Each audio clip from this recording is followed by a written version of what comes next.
В Україні кажуть, добре, коли є. У всіх вас є камера, хоч у смартфоні, хоч дзеркалка чи бездзеркалка, а в когось фотомильниця. Ці камери хоч трохи, а пишуть відео. Якість відео визначається параметрами – бітність і бітрейт. Бітність – це про кольори, а бітрейт – це щільність інформації. Чи сиплеться зображення на шуми, на точки, чи воно насичене і гладеньке. Сучасні дорогі камери мають дуже високу щільність інформації у відео, а камери минулих років – нижчу. Чи достатній бітрейт у вашій камері, аби виходити в YouTube? Цій темі присвятимо кілька випусків. Нагадаю, що завершується набір до фотошколи онлайн в Telegram. Наступний аж через 1,5 місяці. Є кілька місць, навчання в четверту суботу з 19:00. Хто не встигає чи за іншим часом, отримує запис уроку. Всього 10 занять. На першому вчимося правильно рухатися з камерою і кадрувати. На 9-му вже фотографуємо один знімок, одна картина, а на 10-му основи зйомки відео. Ціна дуже демократична, як у позашкільного уроку з математики чи історію. Домашку робити обов'язково. Координати під випуском пишіть, цікавтеся. Тепер про використання фотоапаратів, названих маркетологами морально застарілими, для Ютубу. Не завжди молоді і не обов'язково останніх моделей камери сприяють багатьом з нас реалізовуватися. Пише Артур Крутильов, дякую вам за коментар. Знімаю на YouTube на Canon 700D з 50-мм об'єктивом плюс китайське світло, наче народ не скаржиться.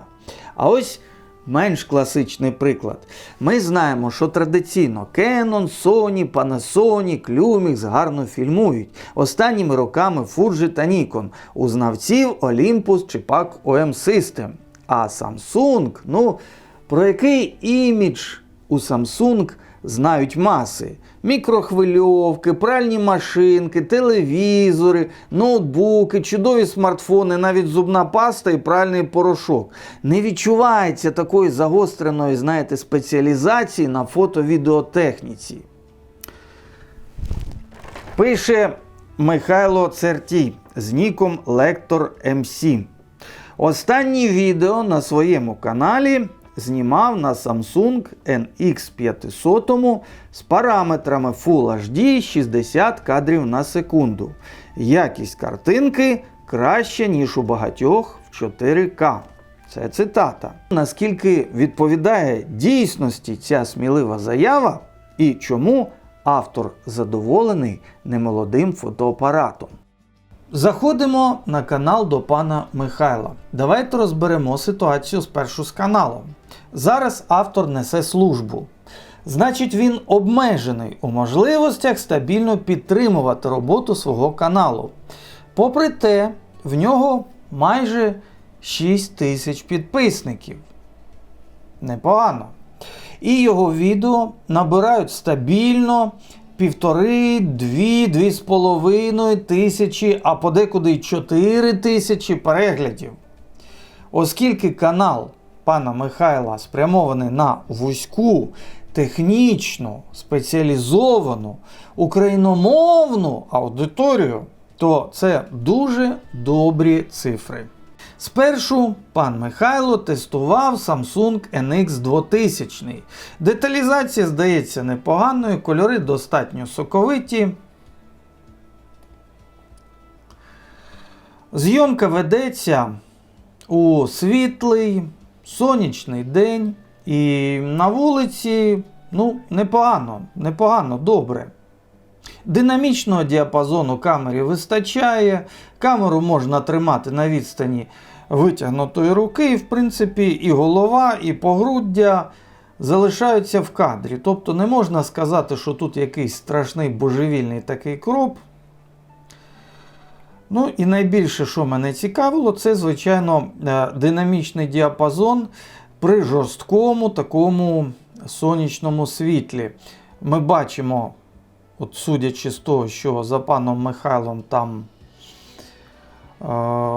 таке затемнення, густі гарні тіні, що перепади світла чималі. Так що, в принципі, зображення може бути. Хоча фокус дещо трошечки стрибає туди-сюди. І пізніше пан Михайло замінив NX2000 на NX500. І далі нам є на що подивитись. Отже, жорсткий розбір відео з камери Samsung NX500 на авторському каналі пана Михайла. Ми з вами спостерігаємо зйомку в імпровізованій домашній студії. Ми з вами усвідомлюємо, що найкраще світло, яке тільки може бути, яке дарує найкращий об'єм, це сонячне світло або світло з вікна. Я зараз з вами спілкуюся при такому світлі. Далі йдуть софтбокси і так далі і тому подібне. І пан Михайло, мені здається, зараз працює за допомогою світлодіодної панелі. Ну, це так приблизно, може я помиляюся. Позаду в нього є джерело світла, яке допомагає йому відділитися від фону. Але оскільки ми з вами розбираємо роботу любительської камери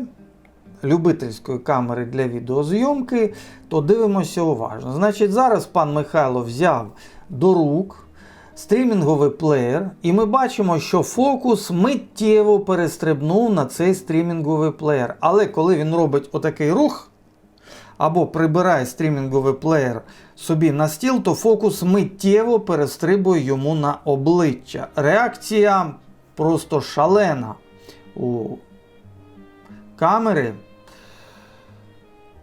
Тепер про деталізацію. Деталізація, мені здається, непоганою.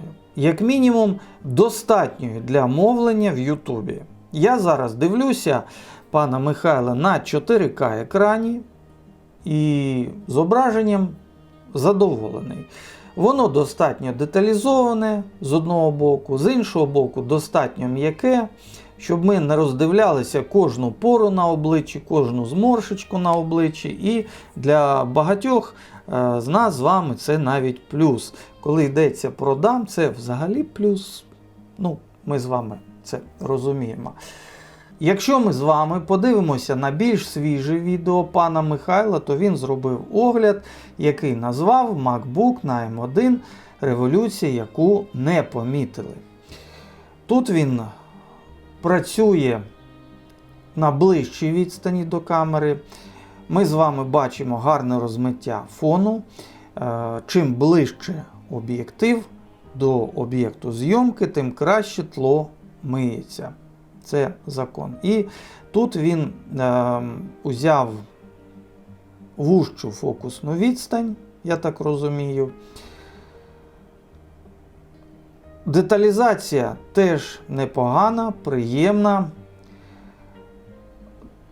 Але ми спостерігаємо перепади по світлу.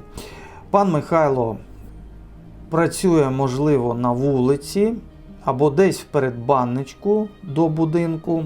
І ми з вами можемо помічати ті моменти, де сонце виходить за хмар, а потім хмарки його прикривають. І от там, де сонце виходить за хмар, на шкірі з'являється невеличкий пересвіт, а там, де хмари затьмарюють сонце, шкіра на обличчі цілком гарний вигляд має. Можливо, я б в такій ситуації скористався ND-фільтром, але насправді, коли ти працюєш на вулиці, то спробуй стеж за тим сонцем і тими хмарами, які набігли, відбігли, набігли знову. Про деталізацію. Ми з вами давайте подивимося на очі. Зінички деталізовані, малюнок очей на зіничках видно. Деталізація цілком приємна. Ну що ж, шановні друзі, ви самі могли оцінити, наскільки вдало або навпаки, на вашу думку, невдало працює камера Samsung NX500 з бітрейтом щільністю інформації 36-40 мегабітів на секунду. Як на мене, який дивився це на моніторі 4К, 27 дюймів. Такий бітрейт для інтернету, для сучасного Ютубу цілком може бути. Особливо, якщо йдеться не про якусь феєричну, неймовірно деталізовану картинку, яку ми хочемо передати, а про те, що автор просто спілкується із глядачами, може показати якісь технічні моменти, може технологічні моменти. В камері Samsung NX 500 11 років, але вона жива і понині і радує глядачів Ютубу. Плюшки Samsung NX 500. Швидке фокусування. Samsung NX 500 оснащений той самою гібридною системою автофокусування NX-AF System 3, що і NX1, де 205 вбудованих точок фазового фокусування. З них 153 хрестовидні, які доповнені автофокусуванням на основі контрасту. Хрестовидні точки фокусування, як ви знаєте, більш чіпкі. Samsung заявляє про швидкість відгуку автофокусування 0,055 тисячних секунди для цієї системи. Коли, в які роки Lumix Panasonic, які позиціонують себе як відеокамери, форм-факторі фотоапарату, ввели гібридну систему фокусування фазову плюс контрастну. Коли Nikon без дзеркалки ввели також цю систему фокусування. У Samsung NX 500 все це вже було. Фотоапарат NX 500 підтримує 4 режими фокусування: багатозонний, вибірковий, розпізнавання облич і автопортрет. Для влогінгу дуже непогано. І стандартні режими. Також є режим активного автофокусування, який відстежує рухи об'єкту і перемикається між одиночним і безперервним режимами автофокусування в залежності від відстані до камери. Samsung NX 500 зручно фокусуватися і в мануальному режимі, оскільки камера має цілком сучасну функцію лупи збільшеного зображення. От я зараз пишу себе на мануальний об'єктив Vivitar 28.2.0 і скористався лупою при фокусуванні на Panasonic. Це все є у Samsung NX 500. Причому лупа з 5-кратним і навіть 8-кратним збільшенням. На хвилиночку. Також є така плюшка, як виділення контурів з 3 рівнями і вибором білого, червоного і зеленого кольорів для підсвітки. Тобто є цілком робочий, зручний, прекрасний і сучасний фокус-пікінг на камері 2015 року. Користувачі також можуть скористатися режимом пріоритету автофокусування, який починає фокусування при наведенні камери на об'єкт. І якщо ми з вами ведемо, наприклад, влог, де показуємо якусь продукцію, ось я вам показую маленький об'єктив Lumix 25.1.7, і якби я зробив ось так от з камерою Samsung NX 500, то ця камера дуже швидко навелася б на цей об'єктив, а коли я його прибрав би, то вона одразу б навелася на моє обличчя. Це надзвичайно зручні, повторюся, сучасні функції камер, які по сьогодні обов'язково згадуються в рекламі цих камер. Нагадаю, що у нас з вами нині йдеться про гібридну фотокамеру 2015 року, який на сьогодні 11 років. У ньому відео приємної, достатньої щільності, натуральні кольори з камери і швидкий, чіпкий автофокус. На мою думку, Samsung NX 500 свого часу був дуже недооцінений, як і вся лінійка гібридних фотоапаратів Samsung. Рекламна політика конкурентів виявилася довшою і сильнішою. Тому мені дуже приємно, що пан Михайло знайшов цю родзинку і використовує своїм глядачам на радість.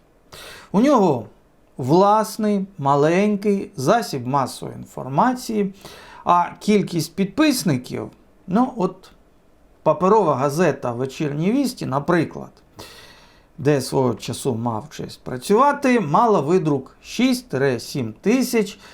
Це чесні цифри, це не маркетинг для рекламодавців. І, повірте, такі цифри ще непогано для всеукраїнської газети друкованої. Інша річ, що поява на розвороті тогочасних друкованих газет обходилася рекламодавцю в еквівалент автомобіля. А зараз то, що платить YouTube, якщо вдається досягти монетизації. Дякувати і за це. Чи радив би я вам спеціально, навмисне купувати Samsung NX 500 для ведення YouTube каналу сьогодні у 2026-му? Не знаю. Особисто я подивився б у бік тієї камери, яка має вхід на мікрофон і непогані передусилки. Чому це актуально? Тому що всі ми тяжіємо до мініатюризації, до компактності наших сетапів. Дуже приємно, коли ти можеш взяти просто камеру з об'єктивом і більше нічого. І шнуровий мікрофончик вартістю за $5, котрий важить 10 грамів, які ти можеш покласти собі в кишеню і носити, і нічого з ним не станеться. Якщо ж ти береш додатково диктофон, то це не тільки, хай невеликий, але додатковий клопіт на зведенні при монтажі, а і певна вага, певний об'єм, додатковий предмет. Згадаємо, що диктофон знову-таки потребує акумуляторів, тобто ти маєш простежити, щоб акумулятори зарядилися, або подбати про батарейки і переконатися, що якщо ти кудись вирушаєш в подорож, то акумулятори чи пак батарейки не сіли, все має бути свіжим. Так? З камерою, яка пише звук в себе і пише звук в себе добре, все набагато простіше. Самий знімальний продакшн процес набагато простіший. Якщо є вихід на навушники, то він може вас виручити і врятувати, коли ви берете інтерв'ю. Тобто працюєте не лише на власний страх і ризик, а в вашому продакшн задіяні інші люди і є якісь неповторні моменти, які ви не перечитаєте в камеру. По бітності і бітрейту камери. Особисто мене радує і, прямо скажу, заводить той момент, коли можна безпомилково виставити всі параметри перед зйомкою. Мені приємно знати, що я можу писати бездоганне відео одразу в камеру. І кольори цієї камери мене не підведуть. Це про 8 бітів. Щодо бітрейту, він може бути достатнім, як ми переконалися, на 30-40 мегабітах на секунду. Але якщо бітрейт буде трошечки вищим, як, наприклад, у моєму улюбленому Lumix GH3 72 мегабіти на секунду, вдвічі вищий, то це теж добре і непогано. Отже, сьогодні на практиці побачили, що бітрейт 36-40 Мбіт на секунду має цілком достатній вигляд в Ютубі. І якщо ваша камера його забезпечує, то починайте фільмувати. Якщо ж нижчий бітрейт, наприклад 28 або 24 Мбіт на секунду, то А от про це поговоримо в наступних випусках. Друзі, не використовувати відео в камері, якщо в ній є така функція, просто неможливо. Ну, хоча б з банальної цікавості.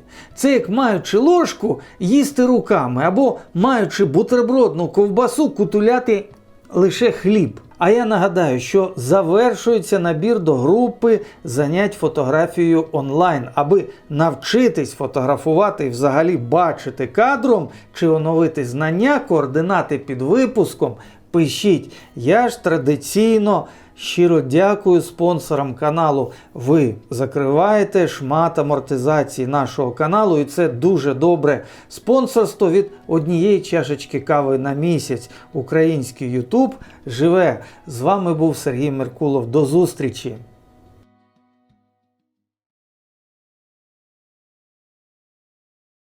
Тепер післямова, як бонус для тих, хто додивилися відео до кінця. Наскільки доступна сьогодні БВ, морально застаріла камера, якій 11 років, Samsung NX 500? Цікаве питання. Зайдемо на ріднесеньку OLX. Фотоапарат беззеркальний Samsung NX 500 з кітовим об'єктивом, просто з кітовим об'єктивом, коштує 23 500 гривень. Хочете до нього окремо світлосильний 30 мм, ще 11 500 як з куста, будь ласка. Це Україна. Добре, зайдемо на eBay. Сполучені Штати. Є білий Samsung NX 500 з кітовим об'єктивом лише за $199.99, тобто за $200. Дешево, скажете ви. Зайдемо на цю камеру. Будь ласка, камера не працює, продається за $200 на запчастини. А скільки коштує цей фотоапарат в робочому стані? $469.95. Я надалі округлюватиму. $500 з 3 об'єктивами $1550. Без об'єктива $340 США. І так далі. Можна гортати. Тобто, ми з вами бачимо, що ця камера коштує майже стільки ж, ну, трошечки не дотягує, наближається до сучасних камер. А що відбувається, Сергію? Чому так? Чому так подорожчали камери, яким по 10, 11 і більше років? А я казав кілька років тому у своїх відео, що буде так, що ви зайдете в ломбарди, де тільки що щойно, нещодавно, задурно продавалися прекрасні беззеркальні і дзеркальні фотоапарати минулих років, за копійки ніхто не брав. А їх або не буде, або вони коштуватимуть вже недешево. Так і сталося. Скінчилася епоха перевиробництва, товар робиться більш штучним. Навколо складових сучасних камер, таких як пам'ять, процесори, мікросхеми, відбуваються корпоративні війни, частину яких ми бачимо на периферіях цих корпорацій у вигляді гарячих, так би мовити, фаз конфлікту.